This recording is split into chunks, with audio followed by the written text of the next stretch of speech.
Yeah. Okay, let me introduce Laurie and Chavisa, and then they will leap veritably into action.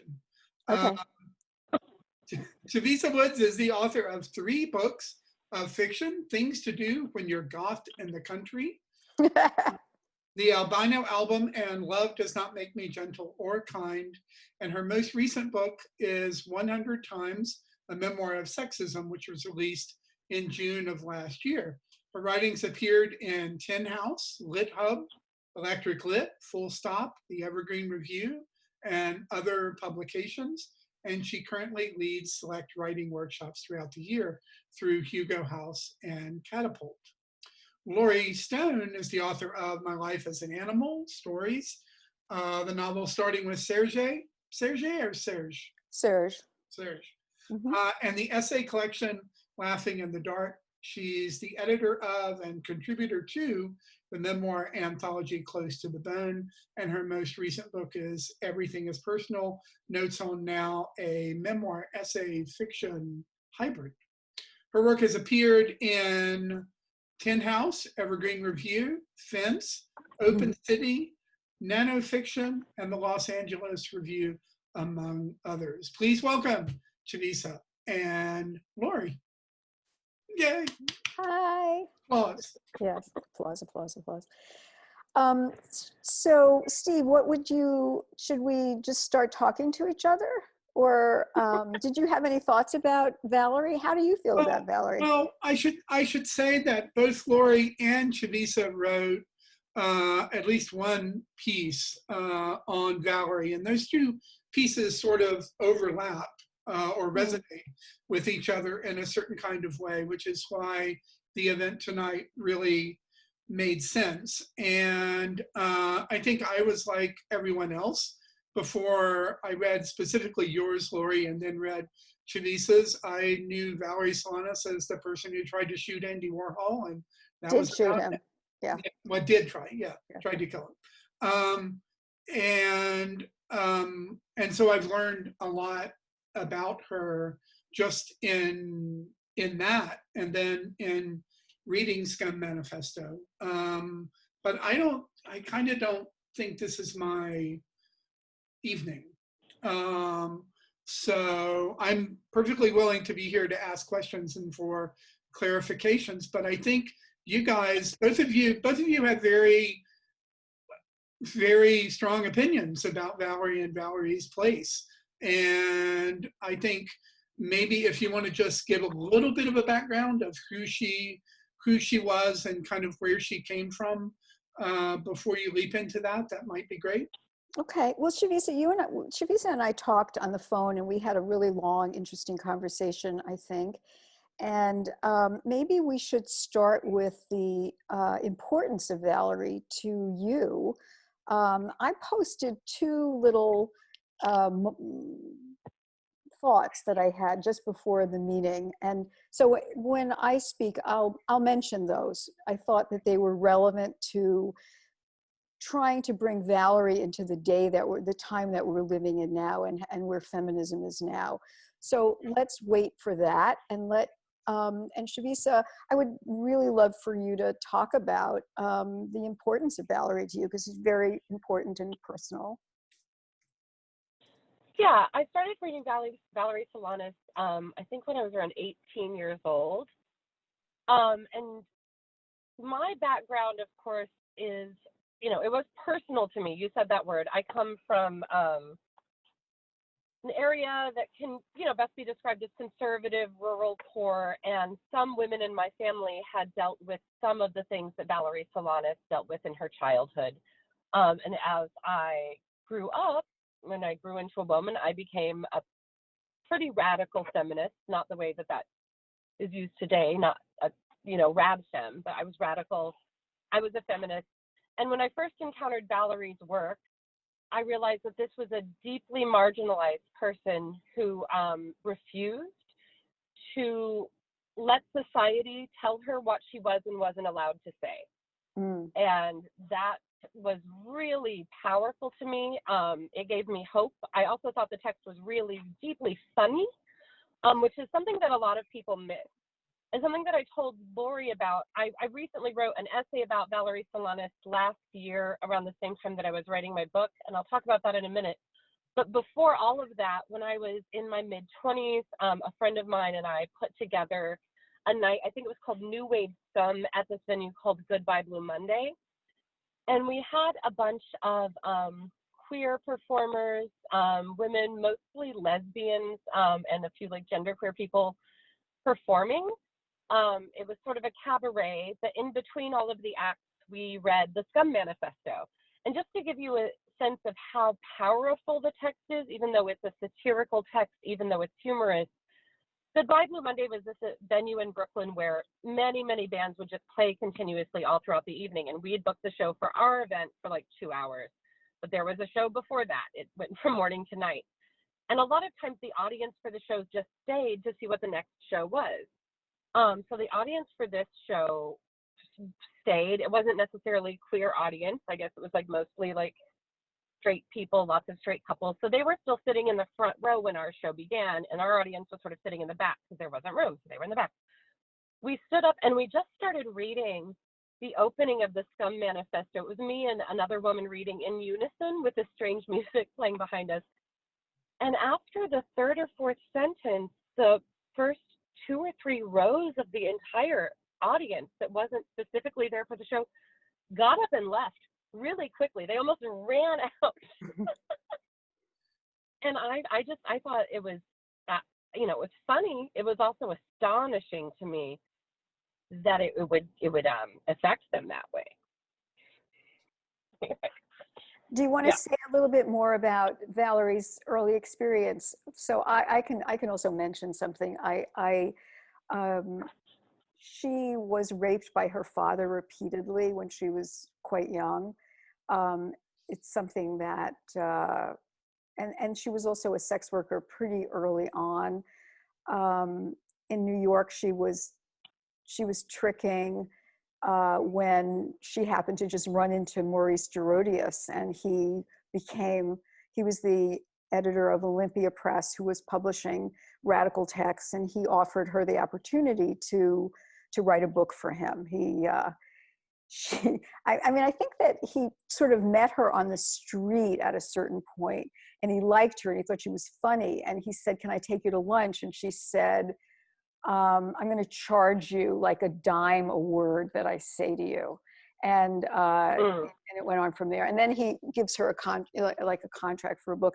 And for me, that opportunity that Gerodius actually gives her is so destabilizing. I mean, it's one way to think about what happened to her in terms of the, what if you have a lot of talent and you've been given a lot of encouragement in your life and someone gives you a book contract? That's a very different experience from, no one ever paying attention to you ever. And suddenly someone says, "I'll pay, if you do this thing, I will publish you." And I think it was, that was extremely traumatic for her. But anyway, just throwing in a little bit of biographical detail to the question of how did this book come to be written. And she was, she was trying to, become part of the factory world. And she had met Candy Darling when she came to New York. And Candy got her and, a meeting with Andy, and she was in a film of his as well. But anyway, just throwing out a couple of thoughts and ideas about, her sort of biography and how it, affected her writing. The issue of people walking out, I think, is really interesting. What do you think the reason was? Should we read the beginning of SCUM? Do you want to read the first paragraph? Oh, sure. I actually have a copy right here. I don't know if you can see it. We can see it.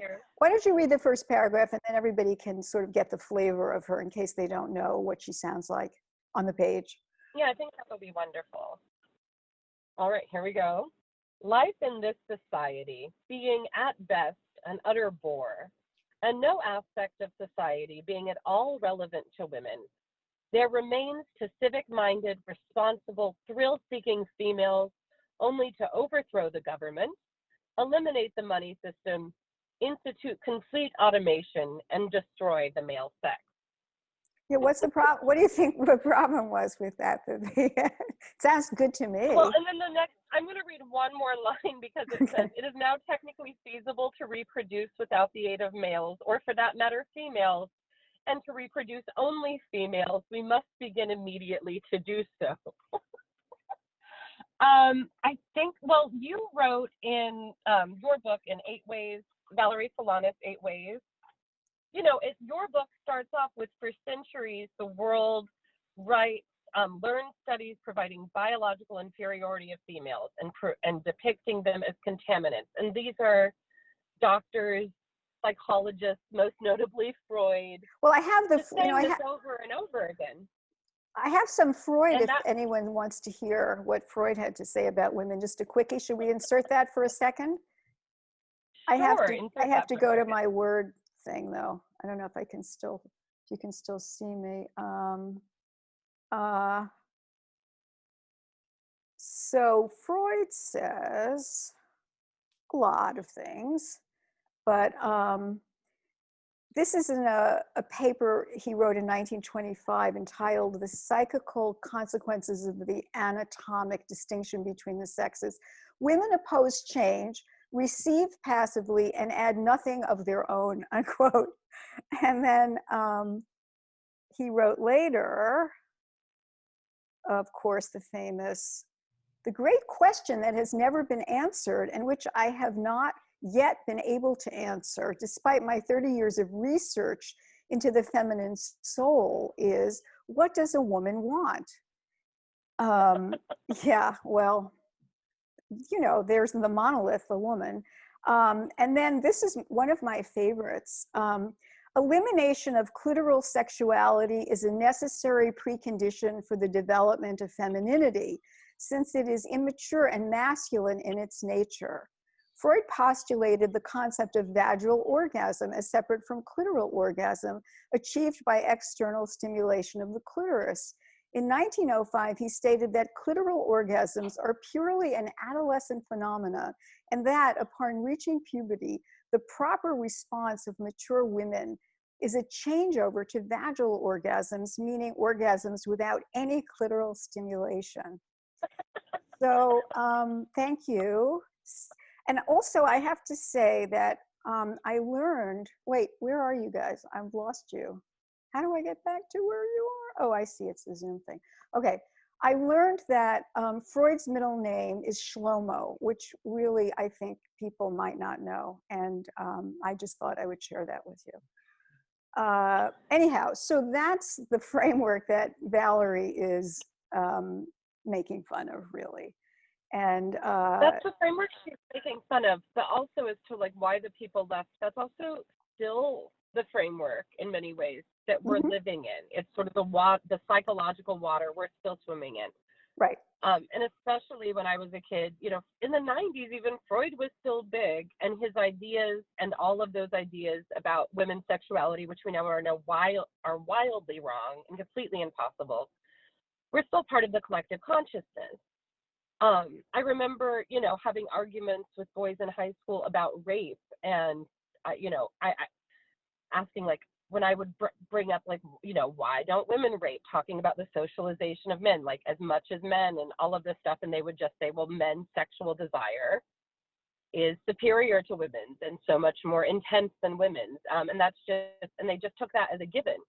So I think when we stood up and read the SCUM Manifesto and said, you know, literally the exact opposite of everything that has been said to us all of our lives, it's probably terrifying to people who haven't, you know, had to inspect that before, and you know, are also relying on that system in order to exist and maintain their identities. I think what Valerie did, and in your reading, and what she did when she published first a kind of mimeographed version of SCUM, and then later when it was published by Gerodius by Olympia Press, is that she showed everyone in the world, this is sort of the emperor's new clothes kind of moment, I think. She said, I'm going to do to you, male humans, what has been done to women every second of their lives and see how it feels.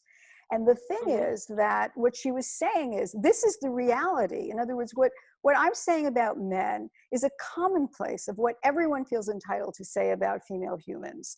You know, they don't just, you know, all of this sort of exaggerated sense of their worth, of the worthlessness of men, is a completely, you know, ordinary part of misogyny and sexism that is so infused into the culture and the society. It's often invisible. People don't even realize that it exists all the time. And what I wrote today on Facebook before the meeting was two things. I said, male humans, if you want to know why women spend their entire existences enraged, in a state of, you know, of rage for you know, their whole lives, come and listen to Valerie, so that you get like to feel it, to feel what it feels like to be categorized in a certain sense and described in a certain way. All she did is to say about men what is an absolute commonplace that is said about women every second of the day and night, in every religion, in most social frameworks, et cetera, et cetera, et cetera. The other thing I wrote was that I think this is sort of a corollary of the first thing. And the second thing was that I went to Washington, D.C. before the Kavanaugh hearing, and I was part of that bird dogging, you know, event, and it was really interesting. And there were the placards everywhere, and the slogans everywhere was "Believe Women." And I got to say to people who, you know, to senators, I said to a couple who were actually Democrats, and this is why you'll understand why I said this, and they said what they said. I said, I think everyone does believe women. They just don't give a shit. Is that something like right? Like, you know, you do believe her. And, you know, they were startled. They sort of like, you know, you get them in these like ambush moments, and they don't know what to do, and they're terrified of you. So they sort of nod. But I also think that when Me Too came about as a kind of reboot of feminism after the election of Trump, and the sense of passivity and helplessness most people felt about being able to get to him, you know, and they got to Harvey Weinstein, et cetera, as a kind of, you know, swap. That nothing was shocking. You know, this pile-on of testimony and of women talking about what happens to them in their lives, of coercive control and sexual violence, or any kind of violence, because of the fact that they are understood to be female and therefore fair game in a certain sense. And, you know, without value in culture and society, and without recourse, and all the things that are part of the frameworks of sexism and misogyny. There was nothing shocking. Everybody already knows. The shocking thing is that everybody already knows every single thing that is ever brought forth about, you know, from the framework of feminism. You know, here's the reality of women's lives. Here's what they go through. Here's, you know, here's what's said about them that's not true, et cetera, under the auspices of, you know, medical science or any other kind of, authority structure, and they're not true. I think there's no shock. My belief is that everybody already knows everything that happens to women. They either think it's fine or they don't care. But now I think there's a change. I think that feminism has produced some kind of, you know, consciousness about what it is to be a female human in culture and society, and whether it's a sincere concern, you know, that the world change in regard to these ideas and understandings, or simply, you know, a pile-on of pressure. I don't know. But I think what Valerie serves feminism is that she does the emperor's new clothes moment. So there are two things that are going on a lot of the time in culture and society. It's a combination of being gaslighted. You know, you're gaslighted, you know, you're told you're a certain thing and you know you're not a certain thing, and you don't know how to sort of, they keep insisting you're a certain thing, you don't feel that you're a certain thing. And then the other part is that to speak out is to say the simple truth thing, which is an emperor's new clothes thing. Hey, wait a minute, this is all bullshit, this is all a lie. And it's very, very hard to do that, especially if you're not, part of a movement. The great thing about the women's movement that I joined in the 60s, in the late 60s, was that you didn't have to be alone, in these awarenesses and in this state of consciousness. But it wasn't really so much a new consciousness. It was the idea that other people shared the consciousness that you had very privately and separately. The great joining together was thrilling. It was life-changing. It was, paradigm shifting. And, will it continue? How does it continue? I think is, something that I think we're all thinking about now in this moment. So anyway, that's my little speech. You want to jump in? Valerie, though. Oh, sorry. Yeah, go ahead. But Valerie referred to like the women's movement as a feminist luncheon. Is that? Yes, she did. She wasn't a joining kind of girl. She was not a joining kind of girl. She wasn't a joining kind of girl, and she saw this as like a crisis. Like, we have to make this stop right now. Like, I'm gonna write a manifesto. I'm gonna get a gun. Like, we can't take baby steps anymore. And I got that sense of urgency when I read the SCUM manifesto too, that she was writing it from a place of absolute crisis. But that's one of the things that drew me to it, because I think I started off saying, like, what does society allow us to say? Mm-hmm. And, there's also some element there when I loved what you said about they do believe that, these women were raped or sexually assaulted. They just don't think it's that big of a deal. They don't want us to be that upset about it, and they don't want it to have to stop. Right. They want to tell us that we are not allowed to get this upset about it. We are not allowed to interact with society as if we're at war with society, even though society often interacts with women that way, and we're supposed to acquiesce. The SCUM manifesto refused to acquiesce, and I also wrote that in my essay. All she did was say about men exactly what all of society had been saying about women for centuries. And when you do that, it still does. It reads as grotesque and insanely violent and unhinged. And I think, a way to look at the SCUM manifesto and its lessons now, it's very important that it's a satirical piece, and that she didn't sit and write, women are oppressed and this is what they say about us. She didn't analyze it. She, in a way, picked up a gun with satire as well. She used writing as a weapon. I don't think she picked up the gun with satire, but let's put that aside. I think she used writing. If she used writing as a gun, that's true. But she picked up the gun for other reasons, in my opinion. But go ahead. No, yeah. Well, I'm saying metaphorically, instead of sitting and writing and analyzing what was happening to women, I think it was a very specific and deliberate choice to use satire, because I think when you do that, it forces people to either confront the fact that they have unconscious bias or live in complete denial of that. Because when people do react to the SCUM when they have that feeling of like, this is unhinged, this is violent, this is insane, if they have to realize, at least for a moment, that all she's doing is saying exactly about men what has been said about women. And they can either engage with that or they can get angry at it. I'm just saying she made a deliberate choice not to sit and say women have been, write an entire book. No, it's performance. Analyzing. It's a performance rather than a treatise or a document. Absolutely, it's a piece of performance. It's antagonistic. It's provocative. Right, but I think the question is still really interesting: is why are men so protected? Oh wait, I'm getting some weird echo. Yeah, I just got this feedback thing. I can't do it. What should I do? What should I do? Hmm.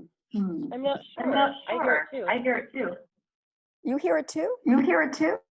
Is the sound up on your computer, Laurie? Is Yeah. it sound on your computer? Are you Yeah. plugged into your headphones? Well, now it's not doing it. Yes, I am plugged into my, it just stopped. It Okay. just did it for a bit. You know, the issue of who gets protected from certain kinds of information or from the concept of threat. I think that one of the things that's so interesting is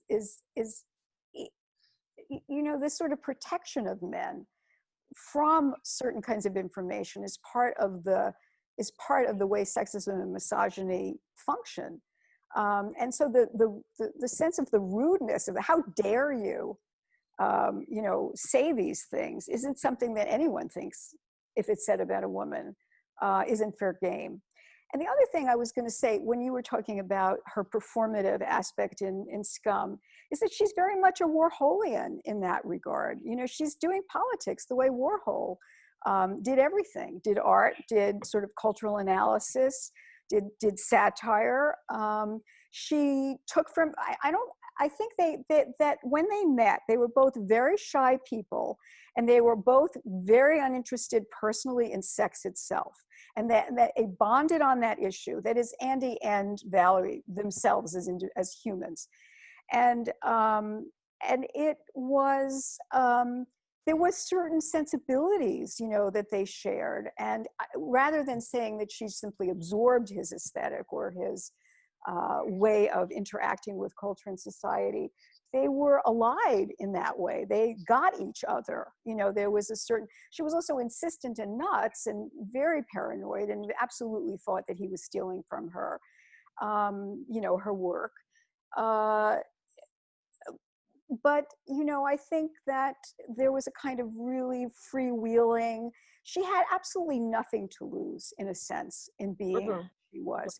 And I do love that line, you know, freedom is just another word for nothing less. It's so fucking true.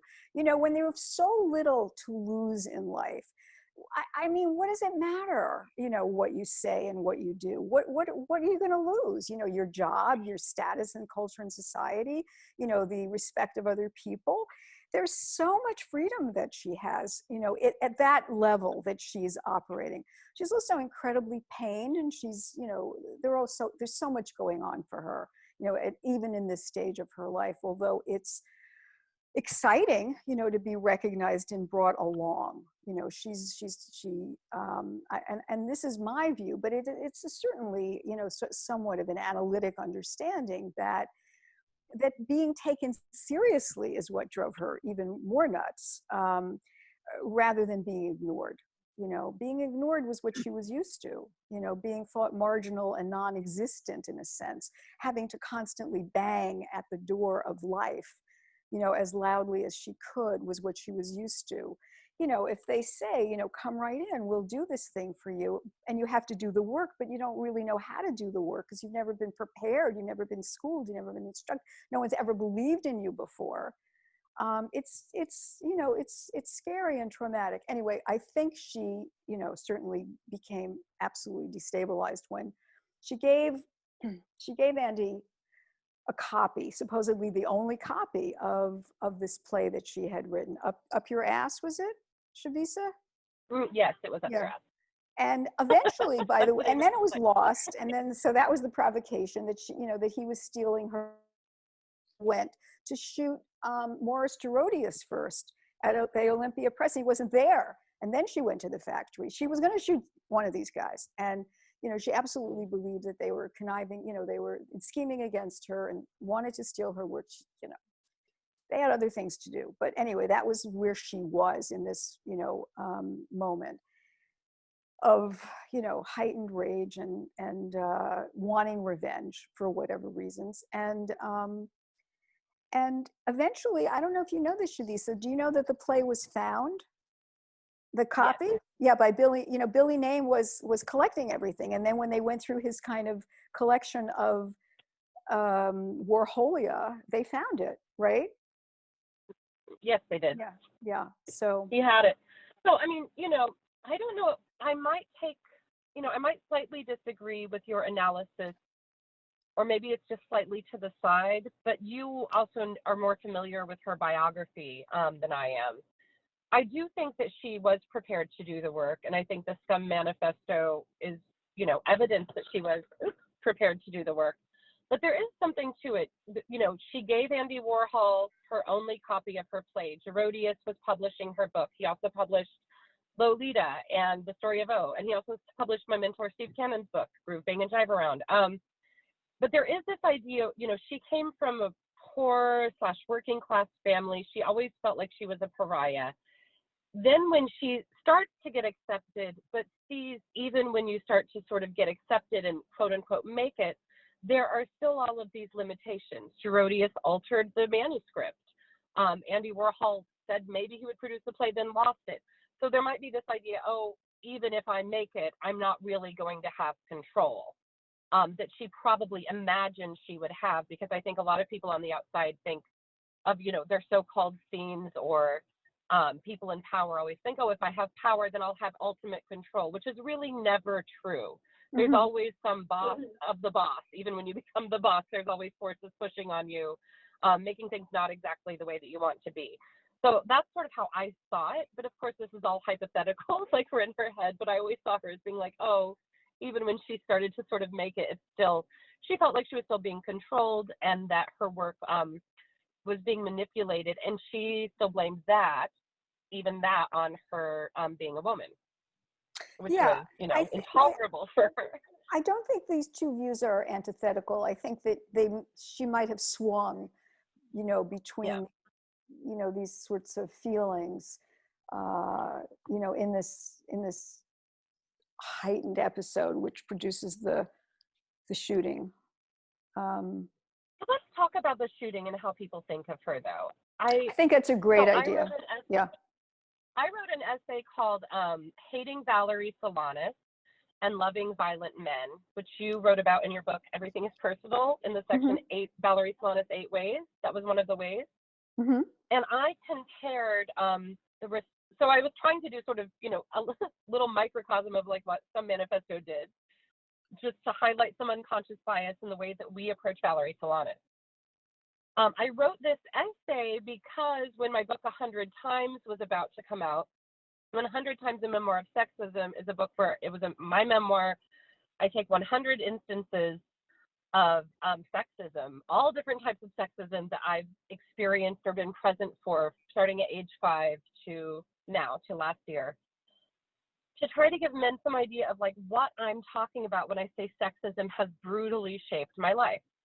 I was posting about this on social media, and a friend of mine from the Midwest, a man got very upset and was like, "Who are you? You've gone too radical. You're going to end up like Valerie Solanas." And I realized he was saying this like Valerie Solanas is sort of this, way to conjure this like terrifying feminist entity. And I was thinking like, well, why do we view her this way, but so many other artists and writers throughout history who have, had severely violent acts in their life are not seen in this way?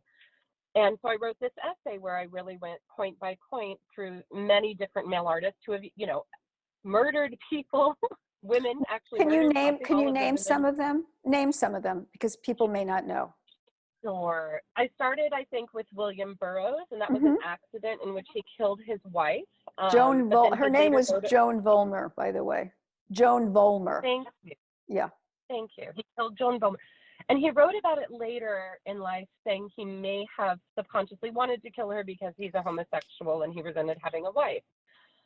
And that's pretty grotesque. You think? I think every bit as startling as some of the things that are said in the SCUM Manifesto. I wrote about Norman Mailer, which I thought was the most stark example of a man who attempted to kill his wife in public, stabbing her multiple times in the chest, and also built a career on writing anti-feminist and also just sexist text. And also claimed, that the knife was a symbol of manhood, and claimed that this violent act against his wife, kept him from getting cancer, so that he wouldn't have resentment against women, and that wielding power and violence against women was like a natural and healthy means for a man to make his way through the world. He also wrote text on a writer with. Just Yeah, go on. I'll pause interject there. one thing. I just want to interject one thing about Mailer, which is this, that no man ever publicly challenged him about those issues, ever. Only when he was debated, you know, in town hall with, you know, Germaine Greer and other feminists who came in to sort of talk, you know, this debate. But so many people hated Mailer for so many other reasons, and lots of gay people, you know, like Capote and Gore Vidal, I mean, who really took him on in lots of ways. They never challenged his sexism, by the way. Just wanted to throw that in. Yeah. Totally. I even saw the interview with Gore Vidal a few times, and there's another woman present for the interview, and she mentions it, but then it's sort of laughed off, and they continue on the television show. And so after stabbing his wife and attempting to kill her, he went on national television the next day and joked about it. And after this, he won many major, you know, prizes in literature, and is still widely read and taught. And he's not, and he said a writer without balls can't write. He called Virginia Woolf dically psychotic, which I don't know. I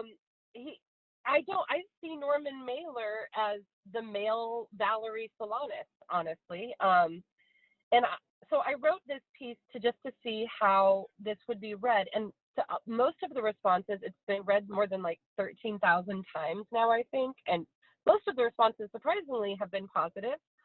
A few of them, though, are people saying, well, just because other people did horrible things doesn't redeem the fact, it doesn't redeem her. It doesn't excuse the fact that she shot Andy Warhol. And I am in no way saying it does. I loved Andy Warhol.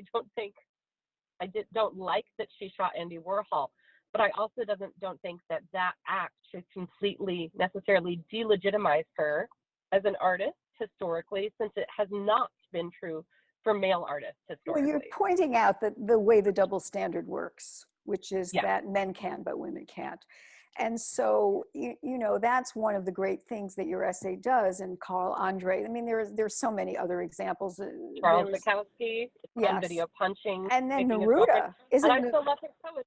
Yeah, I mean, you know, I mean, this becomes part of the conversation about cancel culture to some degree, you know, quote unquote cancel culture, but it doesn't even matter where you stand with regard to people being in or out of circulation. I'm personally not interested in taking people out of circulation myself. The question is, what you raise is, how do people understand violence when it's committed by a female human, and what does that do to the way she's perceived forevermore, versus what happens to a male figure who commits violence, and how is it understood, how is it rationalized, how is it tamed, how is it mediated, so that it doesn't become holistically, you know, printed as their only image. And why, you know, what is the, you know, the horror of violence in a woman is so interesting in a way, because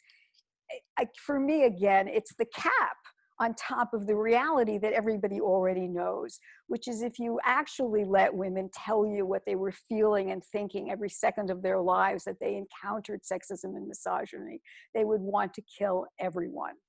There is that much rage, and all of the rage is totally justified on the basis of sexism and misogyny. That's what I think. But anyway, I don't think we are going to kill everyone, but if we did kill everyone who treated us like shit, you know, no jury should convict, but, you know, probably they would. Yeah. Well, I would have expected nothing less than a SCUM talk. Yeah, SCUM talk, right. But that's the great thing about SCUM. It does, you know, it does this, you know, endlessly wonderful, you know, piece of information that's already there. It just puts into the conversation the knowledge that dare not speak its name, that everybody already knows and doesn't know what to do about, if they are themselves in the line of fire from sex and misogyny. They don't know what to do with it necessarily unless they're part of a movement. They might also get killed, for saying they don't want to, go along with the culture and society and religion that they're, entangled in. And lots of other terrible things that can happen to you if you dissent in this way, unless you're able to dissent. And, it's, I don't know, do we want to talk about feminism and sexism now, in COVID time? Or what? I don't know. Where do we go? Should we ask people what they're thinking? Yeah, I think so. I think we've covered Valerie Solanas and who we feel that she is. I would love to hear from other people their thoughts and questions. That would be great. I would too. Anybody want to? So I've muted everyone on my end. So if you want to ask a question or make a comment, you just unmute yourself on your side, which is the little microphone down in your left-hand bottom corner. I did want to ask, while we're letting people get their thoughts together, do you think Valerie's reputation has changed, has shifted over the however many years, 43 years since SCUM Manifesto was published? I mean, obviously, the manifesto is still in print, which is a thing in itself. Interesting. Yes, Yeah, that's a good point. I would love to. I have three things to say about that real quick, if I can. Sorry, I jumped in, Laurie. I got so excited. So I was like, I forgot three things. First of all, yeah, I've heard a lot of people say, oh, we should reprint the SCUM Manifesto or start distributing it again. People don't realize it's still in print. It's actually selling really well. I have like a new, I think this just came out like 3 years ago, a new edition right here with this really lovely cover. The book is quite popular. She isn't quite as obscure as some people seem to think she is. She's also like been reimagined recently in American Horror Story, which I wrote about a little bit, portrayed by Lena Dunham as a feminist, like leading a feminist serial killer cult, which was kind of funny. I wasn't really, I don't know. I liked it. I hated it. I felt different ways about it. I wrote about it in my essay, but it was kind of cool to see her being thought of again and people like joining a cult around SCUM and carrying the book around on the show. I have noticed the younger generation, and I mean even, younger than me, people in their teens and 20s who are reading her seem to be reading this text really literally. And that seems to me to be, wildly disconnected from the whole humor and aesthetic of the time that it was written. It's really a product of its time, but it's also, and that time was really steeped in satire. And like someone even argued with me saying like, no, she did mean it. I saw a quote from her where she said, I meant every word. I was like, well, of course that's what she would have said at the time, because the truth is, if you didn't get it, like they didn't care. The artists of that time, especially the political artists, didn't care if you didn't get it. That just meant that you were not cool. Yeah. Wouldn't it be nice if that were still true? Yeah. If you don't get it, you don't get it. I don't have to explain myself. You don't get it. Yeah. What did you say? You kept saying to me the other day, Laurie, like I don't explain myself and I don't ask for love. Oh, don't apologize. Don't translate yourself. Don't ask for love. And I think Valerie was very much an exponent of that attitude toward, what she, to presenting work, presenting a self, presenting a point of view, just as Nike says, just do it, don't explain it.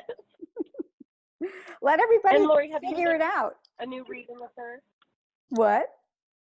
Have you noticed how so you are sort of also a biographer of her. Do you notice how she has been interpreted or received, how that has changed over the generation? No, I think your piece is the best piece, really, that's interpretive of, and also really, it really makes such a great point about the double standard, let's look at this kind of figure. What happens if a woman does it? What happens if a man does it? And the apologizing, oh my God, the amount of apologizing around the actions of men. I don't know, I mean, I don't know anybody who is interested in Burroughs, who can bear to even look at the murder or let's just say manslaughter of Joan Vollmer. Do you know the book Minor Characters by Joyce Johnson? It's actually a wonderful, wonderful book. She was friends with Joan, and she dedicated Minor Characters to Joan Vollmer. Joyce's book is about having had this affair with Kerouac when she was, young, and she took the Kerouac really bad boyfriend romance very far. She parlayed it into many, many books and all sorts of things. But Minor Characters is really about that world, of these girls who are trying to get to the party and what they have to go through, and this, just what that world is of, hipsters and the sort of beat world of the 50s, really, and male-female relations. And she mourns Joan, and she understands, I mean, she writes about Joan Vollmer and Joan Vollmer's predicament in becoming involved with Burroughs poignantly and passionately, and as a feminist, at least in this book, Minor Characters. But I don't know any Burroughs people who are ever willing to talk about that. And I know a lot of women and a lot of feminists who are big Burroughs people. And how do they fit it in? How do they put it together?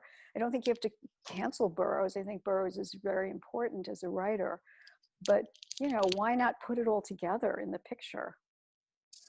I actually heard like a 2-hour-long podcast with William Burroughs fans that dealt with it the entire time, and talked about his, very short stint in jail and how he dealt with the murder.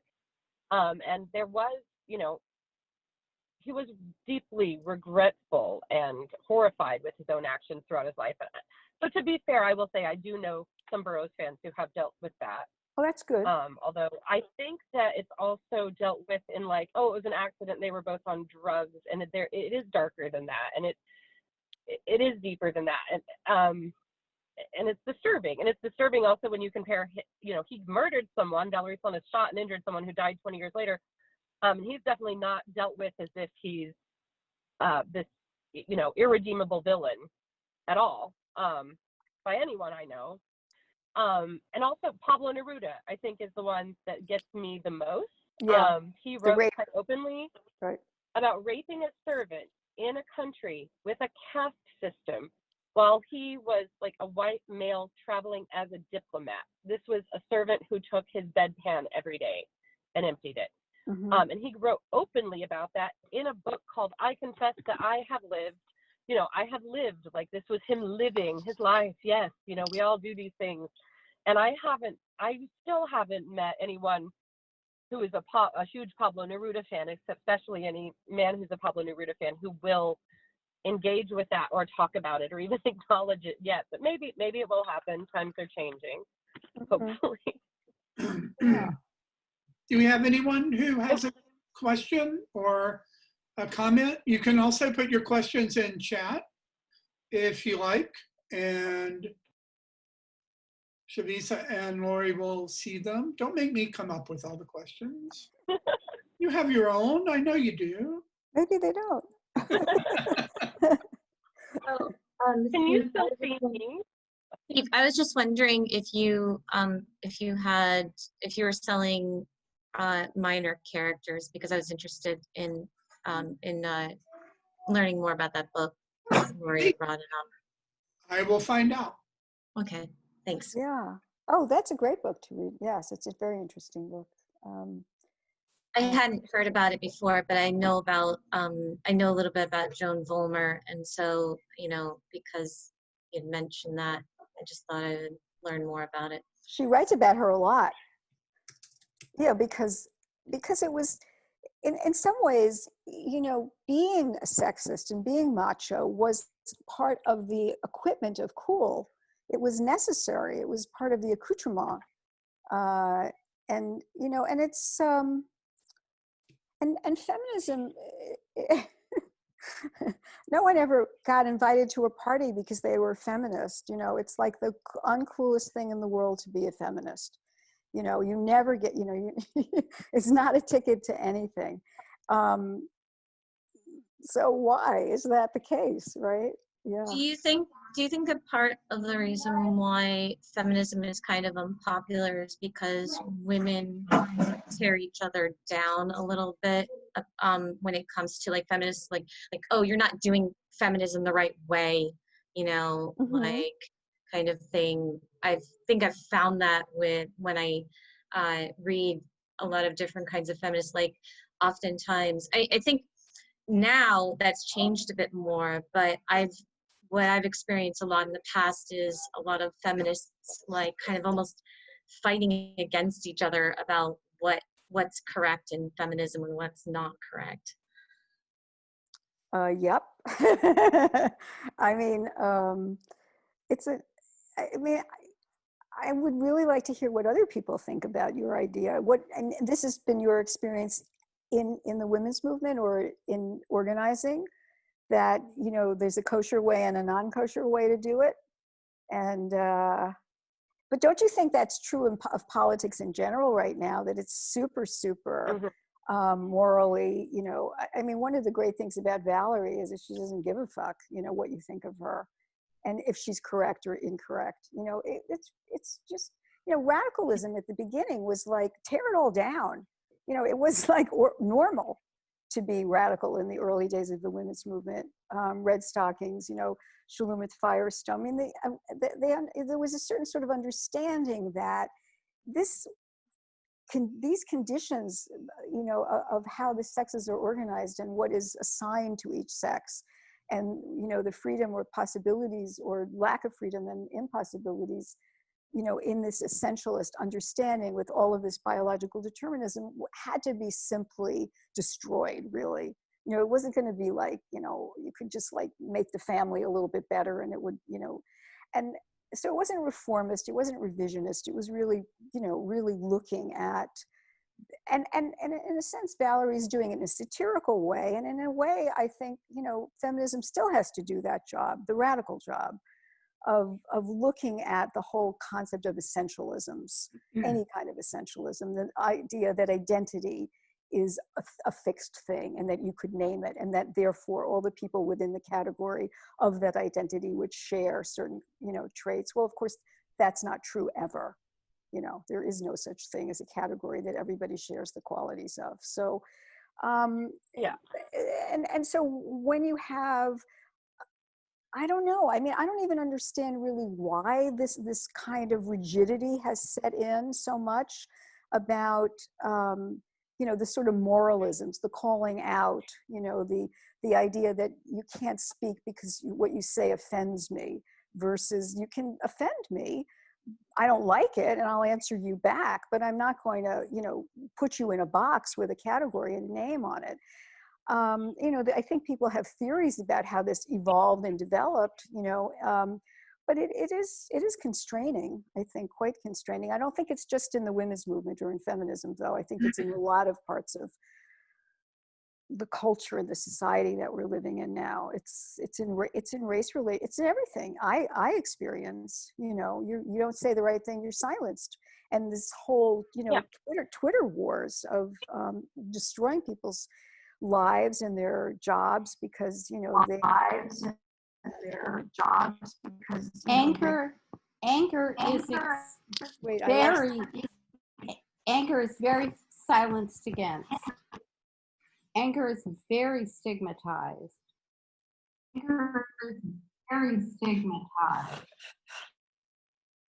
Getting, I'm hearing an echo. Yeah. You Yeah. can hear? I'm hearing an echo.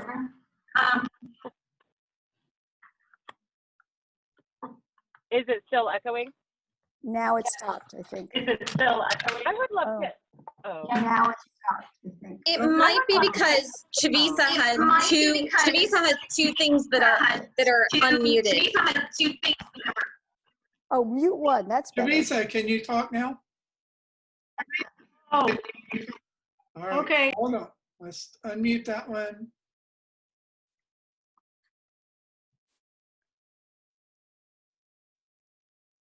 unmute that bottom, the phone thing, and I'm trying, but and mute. Yeah. don't do it.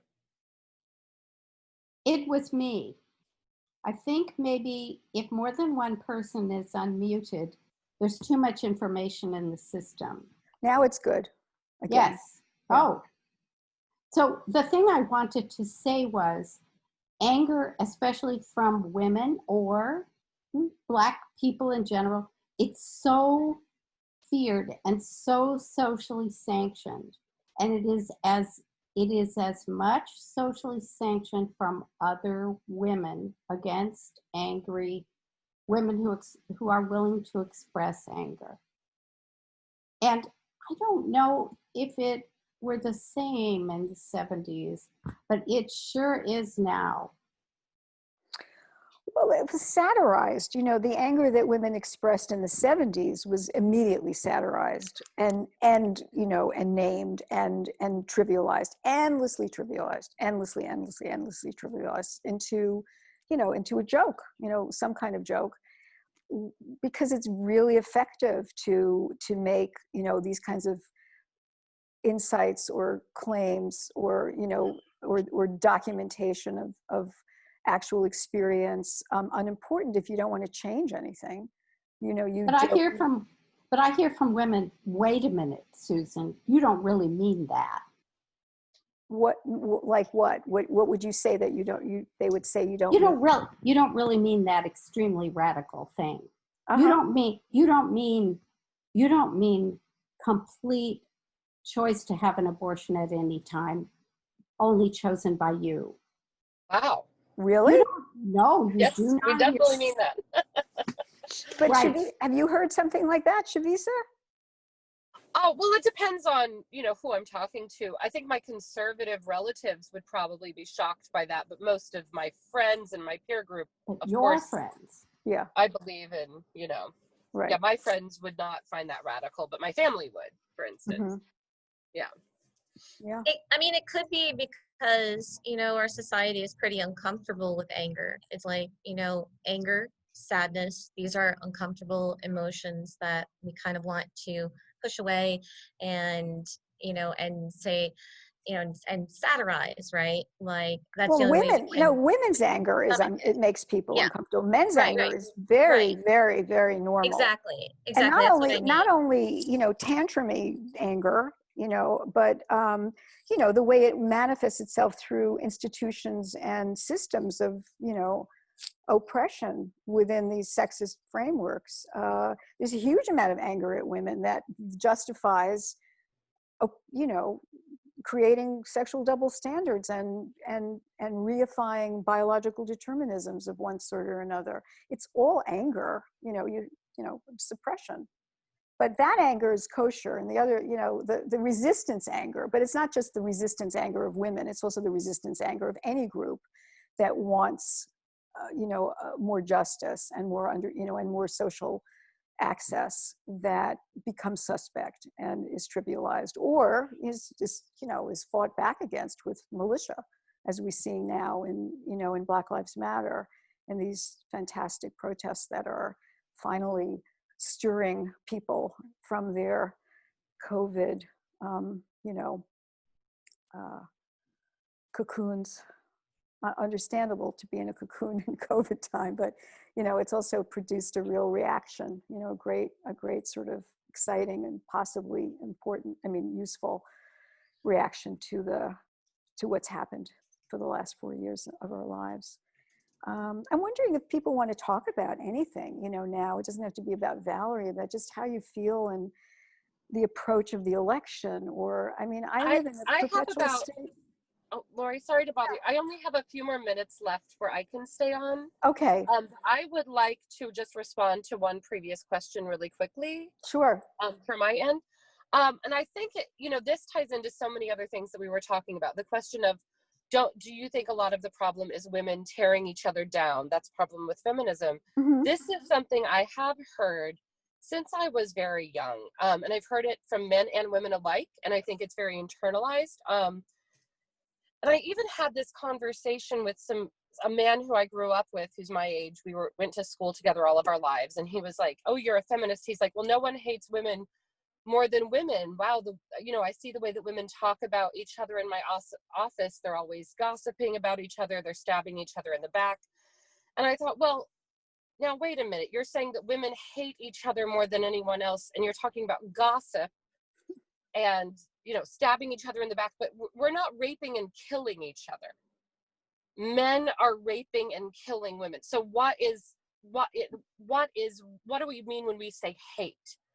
Also, I think, that's a little bit of unconscious bias too, because I see men compete with each other. I see men speak badly about each other. And that people just don't react the same way to it. They don't point it out and note it in the same way when it happens as they do when two women fight, then suddenly it's a cat fight.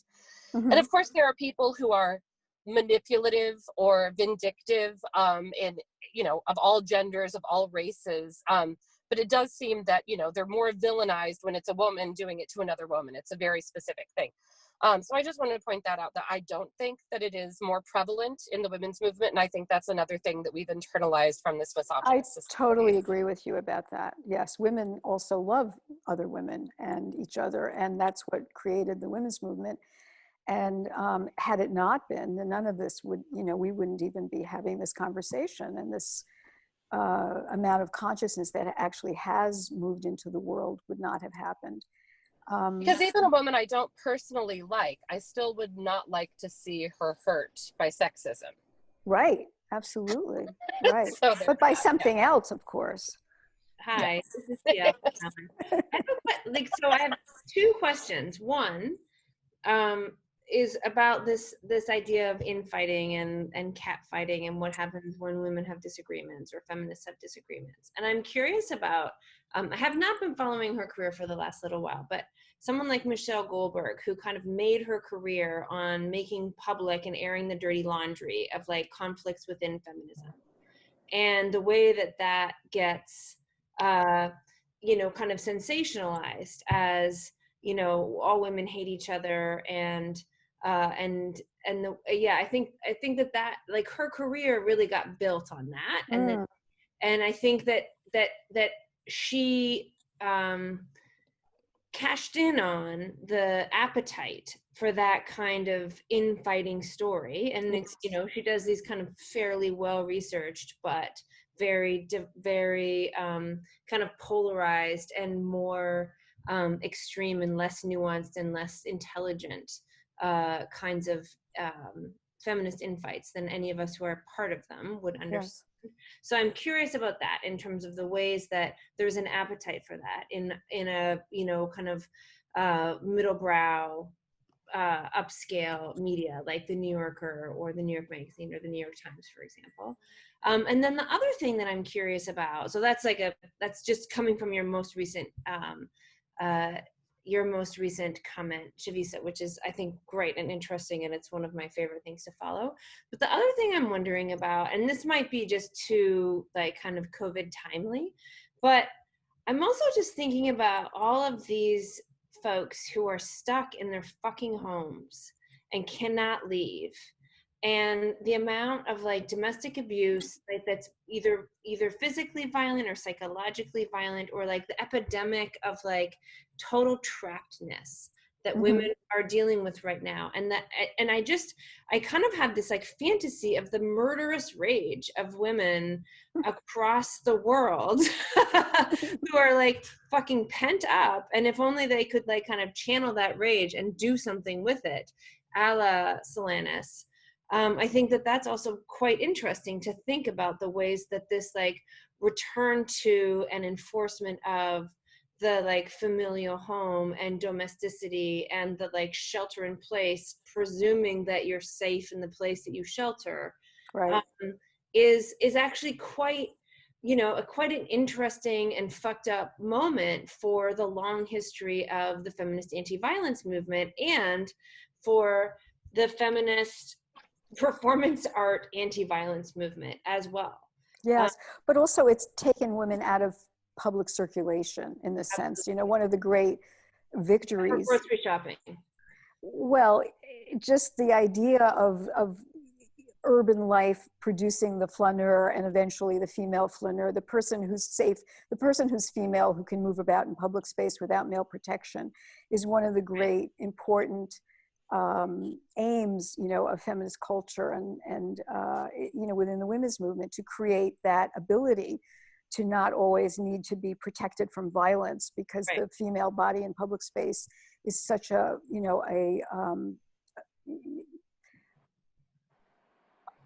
piece of image of contention. Let's do something with it. Let's not allow it to move about. So COVID time has produced, in this other form, for other reasons different from sexism and misogyny, containing women, enforcing containment. But it's nonetheless happened, for different reasons, but it produces the same circumstance. And then, as you say, what will that then produce? I think that the other thing you said too, about the taste and interest in thinking that women are going to undermine each other and themselves, is true on one hand, but it is also the case that women are cultivated and trained to have good girl-itis. And there's a lot of need to be the one who's right and to tell the others to do it this way. Right. It's not only within feminism, just within the culture of being a female human who's raised a certain way and is assigned roles in culture and society. And, and so, I mean, my entire life in the women's movement, and I entered the women's movement really young, it's scary, to not wear the right, like to have views and values that are not necessarily consensus within feminism du jour, because it also changes, you could wear lipstick, you can't wear lipstick, you have to wear, combat boots, you can't wear combat boots, whatever the fuck it was. You have to have a lot of sex, you can't have any sex, it's just, you know what I mean? So, so that's also true. I don't want to just, I think they're both true, that there's prurient interest in thinking that women can only relate in a sort of antagonistic and jealous and controlling way with each other so that they won't form consensus. That's completely untrue. Not at all my experience. But it's also the case, as I say, that, that there's always kind of group pressure, and of any groups, I think, to create conformity of one sort or another, and it changes. Whatever you're supposed to conform to changes. I do think we seem to be living in a cultural moment where there's a huge amount of pressure to conform to certain understandings that become, the right position to have, whether it's and it's costly because people can take aim at people in a different way through social media than ever before to undermine you. Yeah. So don't you don't, think that's a public? I have this theory that that's a kind of public performance, and that within friend groups and within smaller offline situations, people are having nuanced conversations. Oh, definitely. It's the kind of technology of performance and the kind of scale of social media that produces that kind of homogeny of opinion. Like, I think, of course, it gets reinforced. Conversation. Absolutely, and it gets reinforced by, as you say, these sort of corporate media, upscale. They're really sexist. All these publications that you mentioned, they've never, ever, ever been interested in feminism as even an intellectual idea. So that if they can then look at someone, as you say, like Michelle Goldberg, who's sort of has the authority to look, to sort of investigate, this underworld, this closed society of feminism, then of course it becomes popular because they don't want the social change that feminism really is promoting and asking for in a million different ways, in a million different areas. It would mean their publications would be radically different if feminism really were successful. Yeah. And they don't want it. Chavisa, I know you have to go pretty soon. Do you want to chime in here and respond to a couple of things? Sure. Well, what you said about COVID is on my mind right now, because I think, COVID is exacerbating problems that already exist. And it is probably, domestic abuse, but it's also the more subtle problems that already exist. It's magnifying the fact that women are expected to do most of the childcare in the home. And now women have to work from home with their kids and their husbands. And, most of my heterosexual friends, even the men who are, pretty feminist in their own right and are liberated men, when they have partnered with their wives, I'm talking specifically about people who I've grown up with, I have seen over and over that first of all, the woman still takes the man's name, which I think is insane, that's normalized still in this society. But I've seen over and over that the women still end up doing the majority of not only the housework, but the work with the children, especially when the kids are infants. And so now that's getting exacerbated in COVID-19. And I don't know if it's just something that's being accepted or if there's anything to be done about it, because now we're all sort of isolated in our homes. So I just wanted to sort of note that. And when, you were talking about, I think, sort of commodifying infighting between women, and I'm sure that happens. I've seen it happen. I mean, it's so ingrained in our psyche. There's the Bechdel test. Now we have a test for it, for movies. And just, I don't know, I guess most people know what that is. The Bechdel test is just simply, in a movie, this is how a movie passes the Bechdel test. Do two women have a conversation with each other? And now there's this new element of it, and they're nice to each other. No, they don't talk about men. And they don't talk about men. And they don't talk about men. A conversation with each other that's not about a man, and they're nice to each other. This happens in most movies. It doesn't happen in. I mean, it's insane. It's insane to watch movies and shows. I think I was watching Stranger Things last year, and these two girls like walked up to each other on the street, and they both had this intense look on their face, and I thought they were going to fight, and then they were like, hey, do you want to hang out? And then they were like, oh yeah. And then they got along, and I was like, whoa, I have very rarely seen two teenage girls in a movie get along or in a show, which is very strange to me, because of course my whole friend group in grade school and junior high and high school were girls. It doesn't even reflect reality, but they're feeding this to us all the time as reality. And of course, so places like Facebook and society are going to try to commodify that. They try to commodify everything. So, I don't know. Yeah.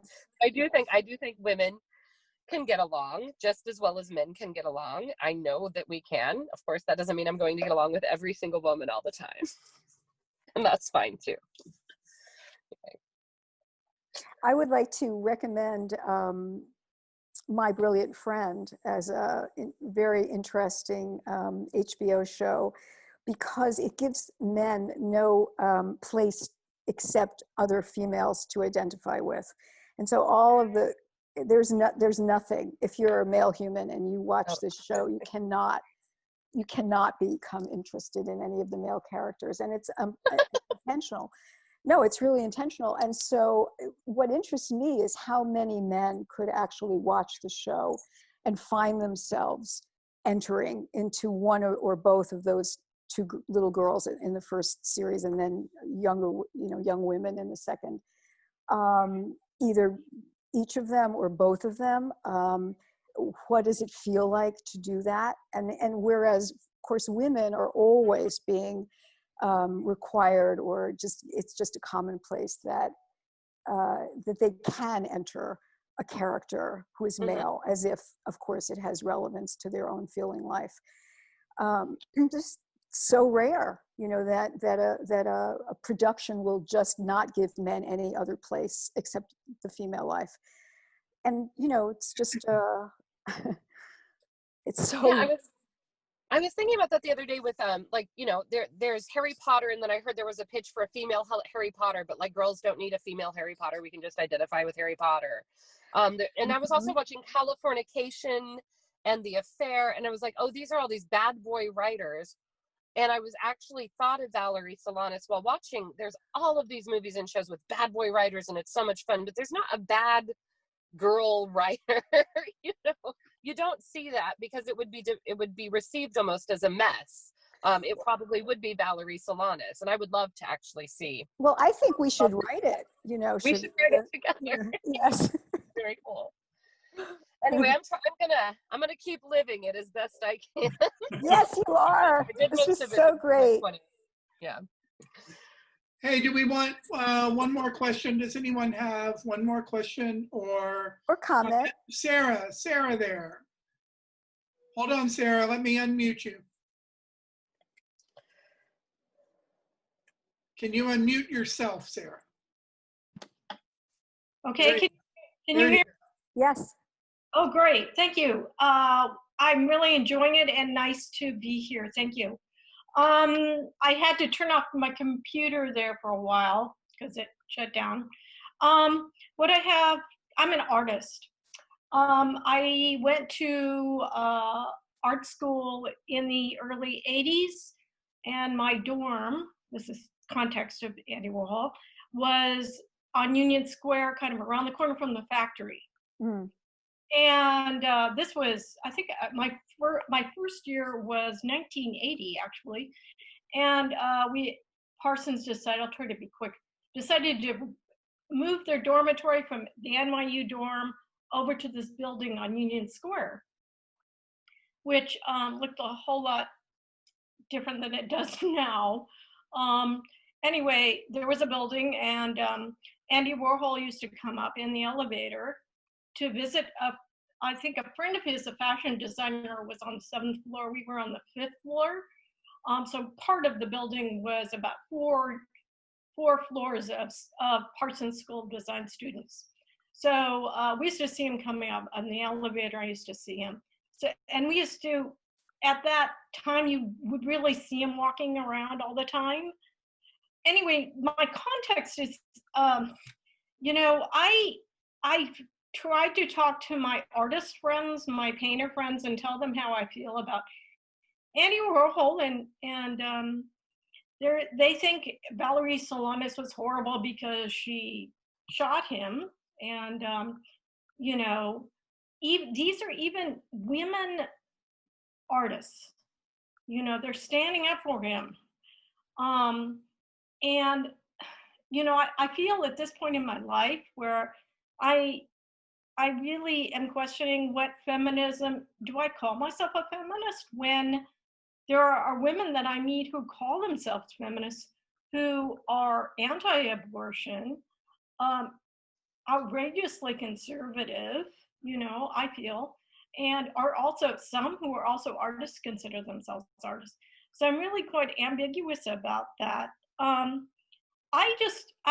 been reading, I don't have the book SCUM, but I've read some excerpts, and you know, I'm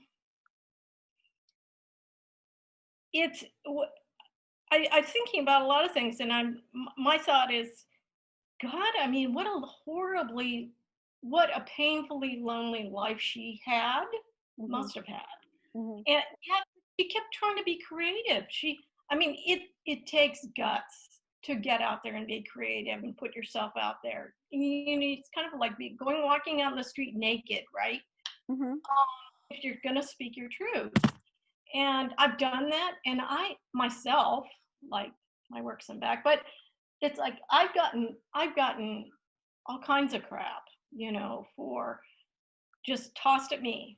But I like her. I just think she was, in spite of her unbelievable, horrible childhood and her life and how she was treating, she just kept pushing and being creative and doing it, in spite of how, you know, she became destitute, and I read about how she died.